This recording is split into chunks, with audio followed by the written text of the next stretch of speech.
책이 잘 안 읽히고 할 때 많죠? 읽어도 기억이 나지 않는 경우도 많고요. 이거 책을 앞에서부터 꼼꼼히 읽어서 그렇습니다. 읽는 방법을 개선하면요, 이런 문제 해결하실 수 있습니다. 이 영상 보시고요, 책 빨리 읽고도 내용을 잘 기억하는 방법을 터득하시기 바랍니다.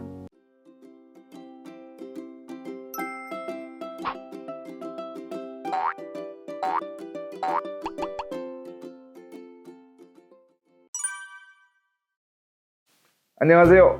무엇이든 세 가지로 가르쳐드리는 명지대 교수 김익환입니다. 책을 많이 읽고 싶은데요, 그거 잘 안 되시는 분들 많죠? 뭔 소리인지 모르겠고요. 앞부분부터 보다 보니까 지루해져 버리고요. 심지어는 책만 보면 졸기도 하고요. 또요, 책을 읽기는 읽는데요, 내용이 기억이 거의 나지 않는 분들도 꽤 많아요. 심지어는요, 책 제목조차 기억을 못해요. 너무 억울하죠. 읽기는 읽었는데 남는 게 없으니까 말입니다. 제가요, 어릴 적에는 정말 책을 안 읽는 사람이었답니다. 자랑할 건 아니지만요, 실토를 하자면 그렇다는 거죠. 우리 엄마가요, 넌 만화책도 안 읽냐? 하고 핀잔을 주기도 했고요. 하도 책을 안 읽으니까요. 사흘만 비가 와도 넌 얼굴이 하얘진다 얘 하고 놀리기도 하셨어요. 하도 책을 안 읽고 밖에서만 뛰어노니까요, 정말 비가 와서 사흘만 밖에 안 나가도 얼굴이 하얗고 깔끔해졌다고 하더라고요. 그러던 제가요, 책을 엄청 읽고 분석도 하고 해서요, 박사가 되고 교수가 됐잖아요. 뭔가 노하우가 있지 않겠어요? 근데 사실 지금 제가 쓰고 있는 노하우는요, 나이가 꽤 들어서부터 생기기 시작했습니다. 거의 한 30대 중반쯤 돼서였던 것 같은데요. 유학하면서 박사 딸 때까지는요, 이거 안 하면 인생 실패라는 생각이에요. 그냥 미련하게 정말 열심히만 했어요. 보기 싫은 책을 인내하면서 읽고 외우고 그렇게 했다는 거죠. 책 읽는 재미를 잘 몰랐던 시절이었습니다. 그러니까 저도 30대 중반 이후부터 책 재미를 알게 됐으니까요, 이 영상 보시는 여러분들도 전혀 늦지 않으셨습니다. 지금부터 책 읽는 요령 몸에 붙이셔요. 책 읽는 즐거움과 유익함 모두 누려보시기 바랍니다. 제가 책 읽는 법 깨달은 거는요, 제 큰아들 덕이 큽니다. 초등학교 3, 4학년 때부터였던 거로 기억을 하는데요, 그 친구 참 어릴 적부터 책을 엄청 많이 읽었어요. 저하고는 완전히 다른 거죠. 틈만 나면 책을 들고 빙긋빙긋 하면서 읽곤 했어요. 읽는 종류도요, 고전 명작 소설에서 한국 소설, 동화, 무협지, 판타지, 만화에 이르기까지 그냥 닥치는 대로 읽더라고요.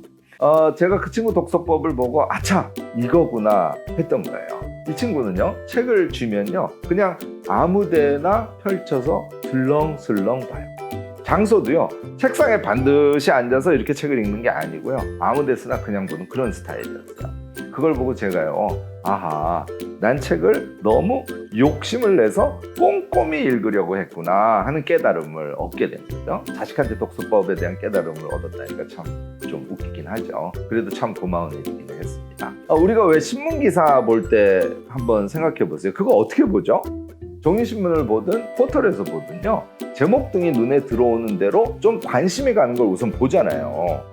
고른 다음에도요, 그 기사 내용을 처음부터 끝까지 꼼꼼하게 보시나요? 아니잖아요.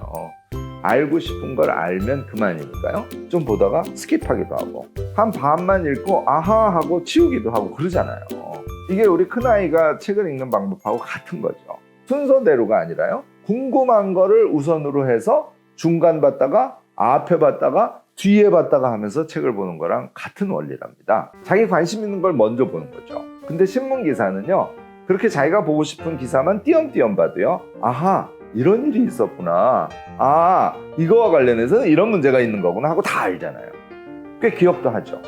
그래서 그 기사 읽은 거에다가 자기 생각을 더해서 이야기도 나누고 하잖아요. 그런데 책은 왜 그렇게 안 읽죠? 여기에 바로 열쇠가 있습니다. 읽으실 때요, 다음 세 가지를 지키시면 책도 편하게 술술 읽히고요, 점점 재미도 있어지고요, 내용도 잘 기억할 수 있게 됩니다. 첫 번째는요, 목차 순서하고 전혀 상관없이요, 중간, 뒷부분, 앞부분 어디든 관심 가는 것부터 보시는 겁니다. 물론 책은 논리적인 순서에 따라서 쓰여져 있기 때문에요, 앞부분부터 보는 것이 내용을 잘 파악하는 하나의 방법일 수 있어요. 하지만요, 그건 필자가 생각하는 순서죠. 너무 필자의 생각에만 따라가려고 하다 보니까요, 그게 자기하고 안 맞을 수 있겠죠. 그럴 때는 지루하기도 하고요, 심지어는 이해가 안 가기도 하고 하게 된답니다.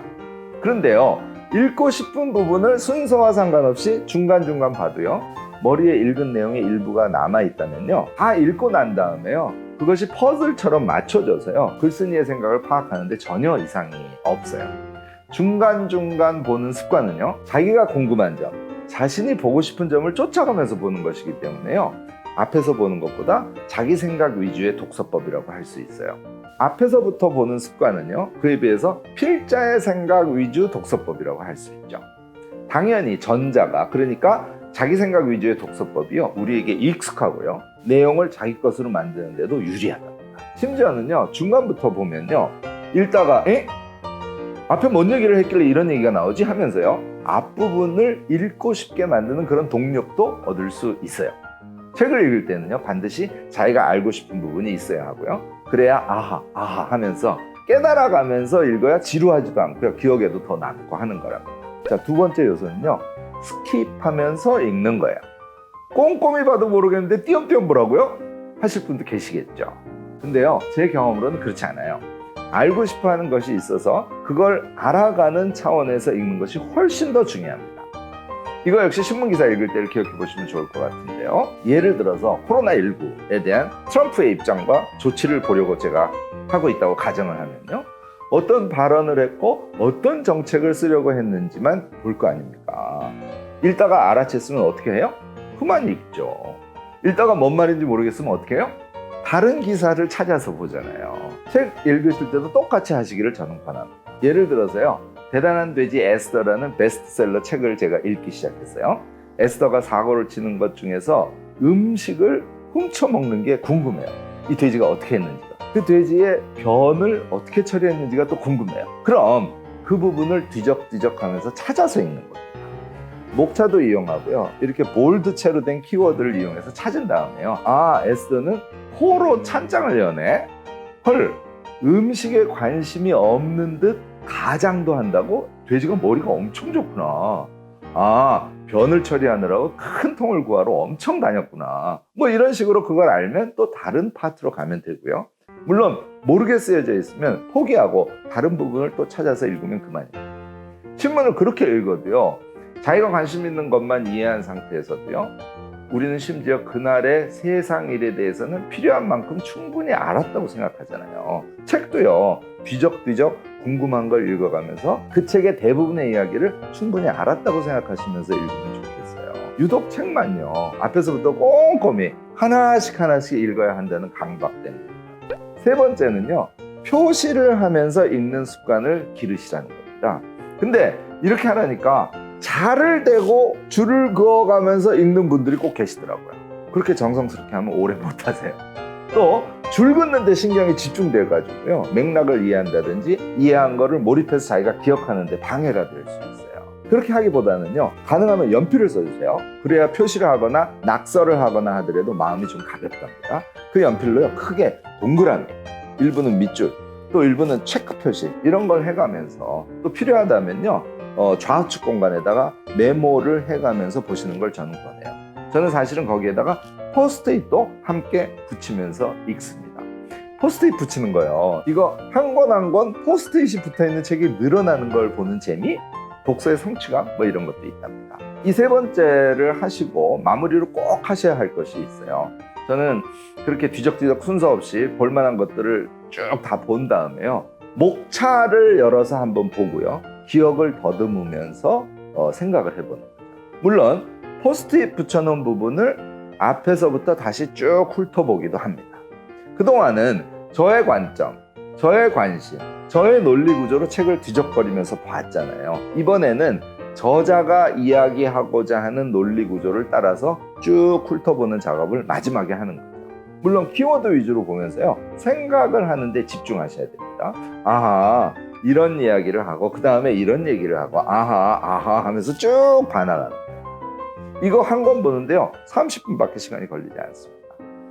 책은 이렇게 읽으면 무지하게 빨리 읽어요. 또 자기식으로 이해하면서 궁금증을 풀어가면서 책을 읽게 된답니다. 이게 제가 책을 읽는 방법이에요. 저는 한 가지 더 하는 게 있긴 한데요, 이건 하시면 더 좋고 안 하셔도 무방합니다. 아무래도 저는 공부하고 글 쓰고 강의하는 것을 직업으로 하는 사람이다 보니까요, 읽은 책을 기억하고 있다가요, 적절한 때 활용하는 것이 되게 중요한 사람이라서요, 이런 작업을 하는 겁니다만, 말하자면 노트를 하는 겁니다. 저는 책을 보지 않고 키워드 위주로요, 제가 나중에 써먹을 만한 내용을 노트북에 쳐넣어둡니다. 물론 생각나는 키워드만 치는 거예요. 치고 핵 나누고 치고 핵 나누고 이렇게 쭉 해둔 다음에요, 그걸 다시 순서를 조정해 두고요, 어떨 때는 목차처럼 중간에 번호를 매겨두기도 합니다. 그렇게 해둔 다음에요, 키워드 주변에 나중에 알아보기 편한 수준으로 메모를 더해줘요. 일종의 개조식 서술을 해두는 겁니다. 그리고 책에 들어가 있는 표나 그림 중에 나중에 쓸만한 것들이 있으면요, 핸드폰으로 사진 찍어서 개조식으로 써놓은 사이사이에 붙여넣어요.